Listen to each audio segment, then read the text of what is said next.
Bonjour à tous.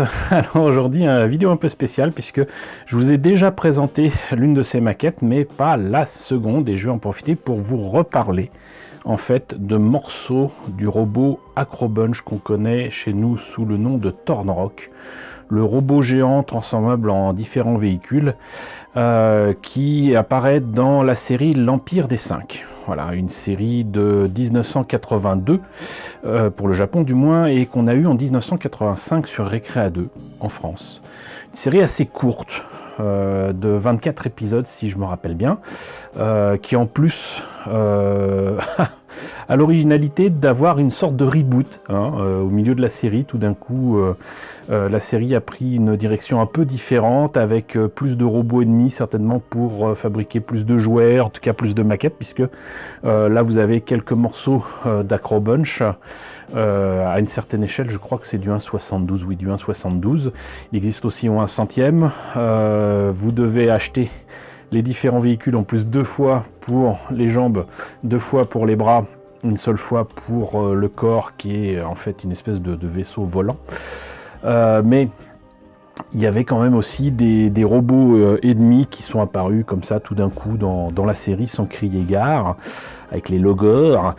Quoi qu'il en soit, donc je voulais vous présenter cette maquette parce que je vous ai présenté déjà le Falcon Buncher BIMEC il y a pas loin de 2 ans, puisqu'en fait c'est un cadeau de l'ami Simon. Coucou Simon, un cadeau qu'il m'a fait lors de Japan Expo en 2019, donc logiquement ça fait bientôt 2 ans, et je voulais présenter dans la vidéo avec les différentes choses que j'avais ramenées de Paris, mais j'ai pas fait de vidéo séparée, donc je vais revenir un petit peu dessus. Je vais en profiter pour présenter le Buncher Hornet, le CIMEC, donc la voiture qui forme les jambes.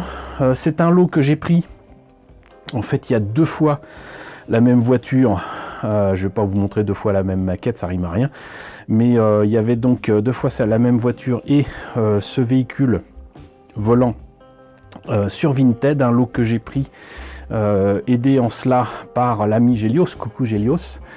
Lui, il va hériter du Falcon Buncher, du coup, que j'avais déjà, et je vais me garder les 2 véhicules, donc je vais en profiter pour vous montrer ça. Mais avant toute chose, parce que je vous connais, vous êtes des petits coquinous, et vous regardez volontiers une partie de mes vidéos, mais pas tout, en tout cas certainement pas à la fin, donc j'avais une annonce à faire en profitant de cette vidéo, et il se trouve que la semaine prochaine, donc tout début juin, les 4 et 5 juin si je me trompe pas, je vais à Fana Manga, donc un événement organisé par mes amis de la bibliothèque, de la médiathèque même de Mimizan.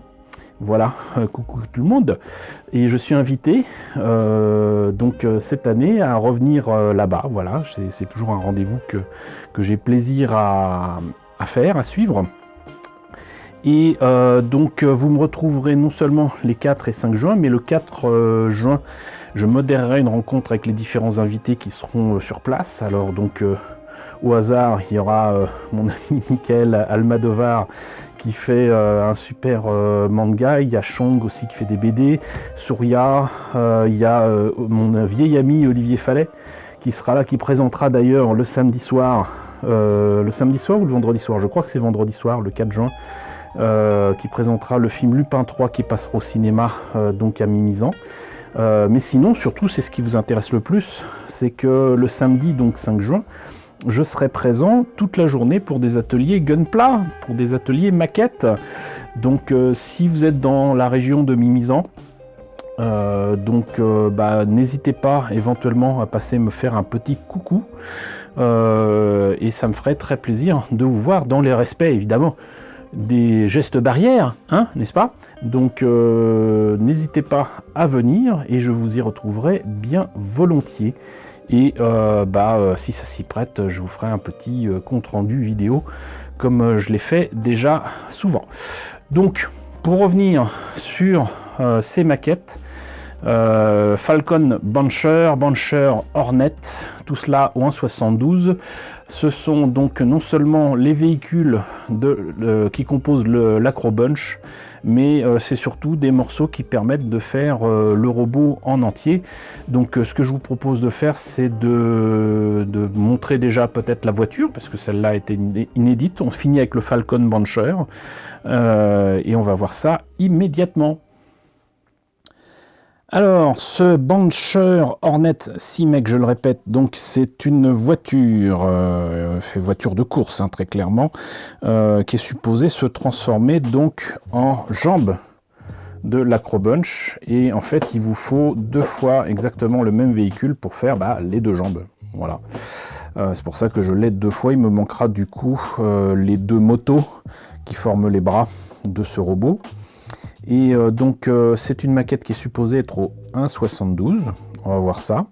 Ça m'étonnerait que ce soit cette échelle-là, surtout par rapport au personnage qui est là, qui d'ailleurs pas très ressemblant à ce qu'on voit dans la série, mais on dirait presque un pilote de X-Wing, un pilote rebelle. Mais donc très belle illustration en attendant. Voilà, très belle illustration. Ici donc, rappelle que c'est supposé donc devenir ça. On verra comment. Et là, on a donc l'Acrobunch, le Tornrock, qui visiblement était disponible complet à 1600 yens. Et sinon, donc, c'est les motos qui me manquent à 300 yens. 400 yens, c'était donc le véhicule, là, le volant.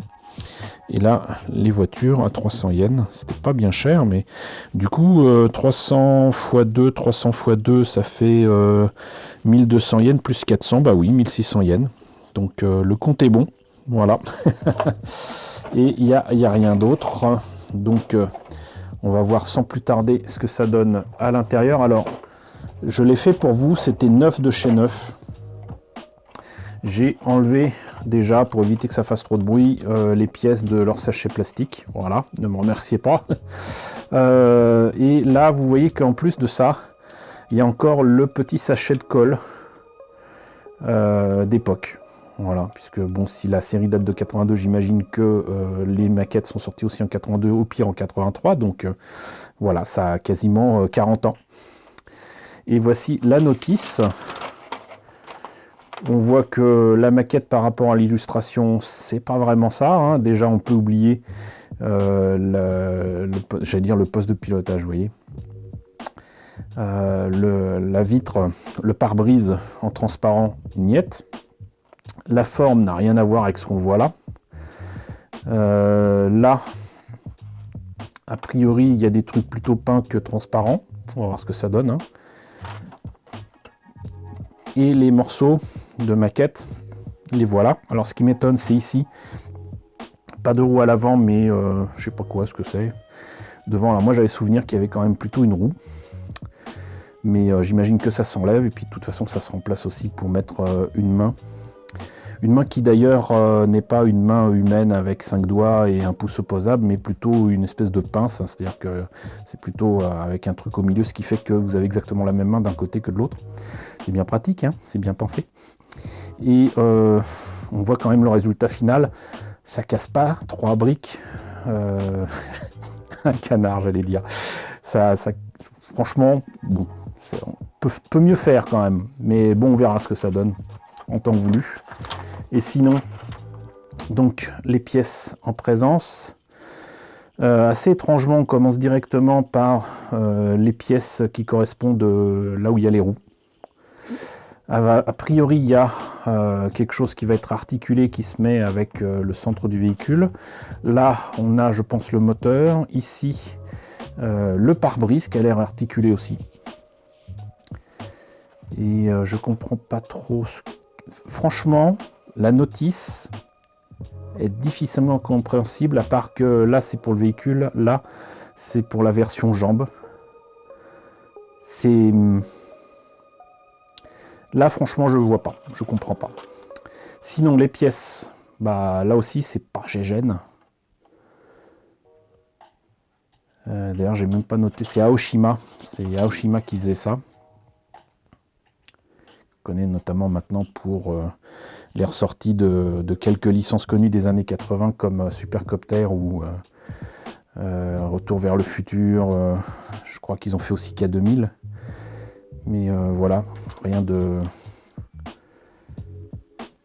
très particulier. Là, il y a quand même une planche de décalco, bien jaunie, mais ça, c'est logique. Encore une fois, le kit a pratiquement 40 ans. Mais là, à mon avis, ça, c'est plus blanc, c'est jaune. Hein. Et voilà. Donc, peu ou pas de détails en kit de base, mais cependant, rappelons que c'était vendu au Japon 300 yens, autrement dit 2 €. Donc, ça explique beaucoup de choses.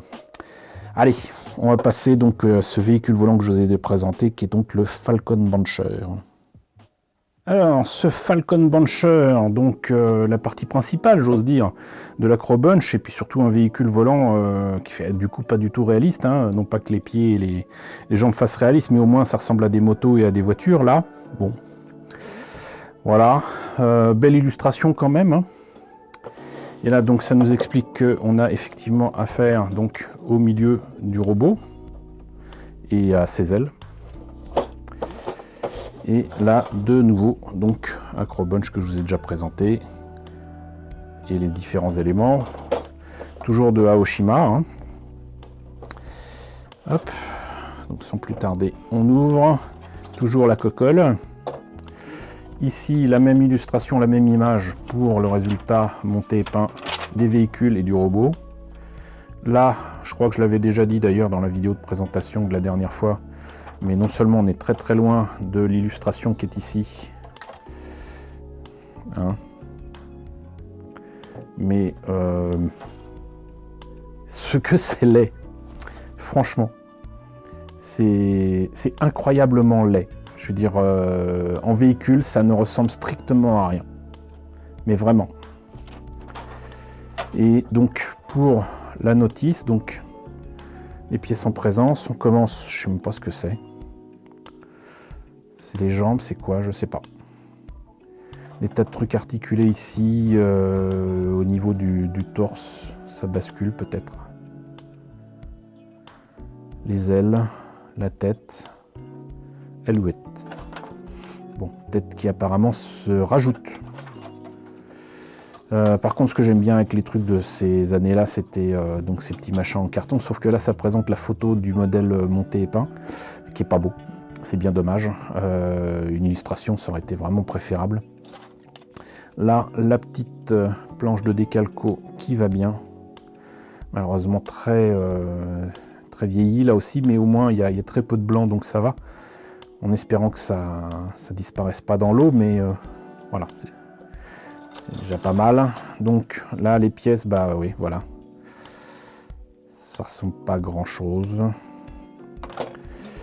Ici, la tête, qui ressemble pas à grand chose non plus. Le bassin, le torse, une espèce de loup là. Masque pour les yeux, même les yeux, on a l'impression qu'ils louchent. Et là, la dernière grappe, avec donc les ailes et donc les cuisses. Hein. Voilà, il y a une espèce de tuile sur les ailes. Alors ce qui est rigolo, c'est que pour le coup, le jouet est quand même beaucoup plus beau, mais enfin c'était souvent le cas avec ce qui sortait au Japon comme ça. Les maquettes n'étaient pas toujours... étaient loin d'être meilleures que les jouets, ça c'est clair.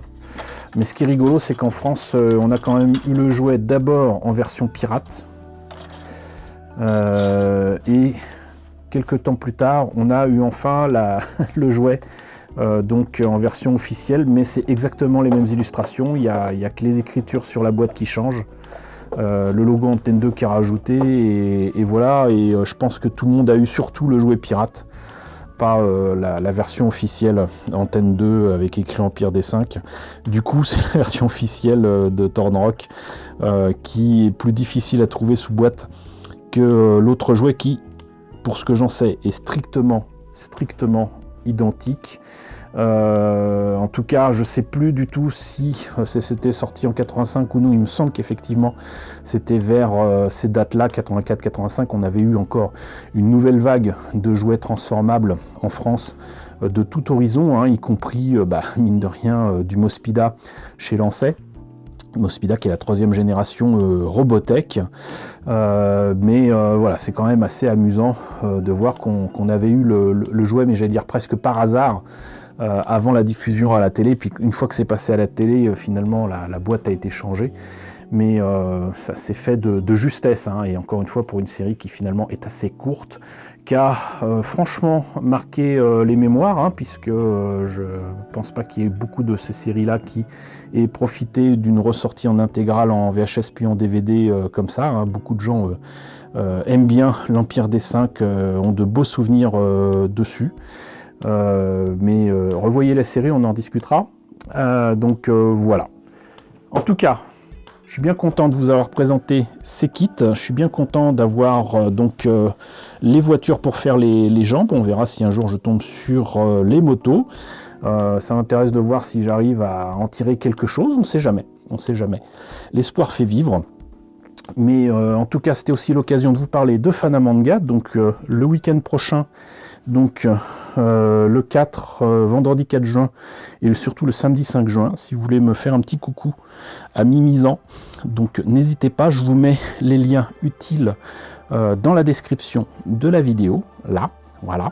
En attendant, j'espère que la présentation de ces vieux kits, plus que vintage, vous a intéressé. N'hésitez pas à me dire ce qu'il en est dans la section commentaires. N'hésitez pas à liker, c'est très important. N'hésitez pas à partager, n'hésitez pas à vous abonner si ce n'est pas déjà le cas. Coucou aux nombreux abonnés qui nous ont rejoints ces derniers temps. Bienvenue ici. Coucou aux grands anciens qui me suivent depuis plus de 5 ans.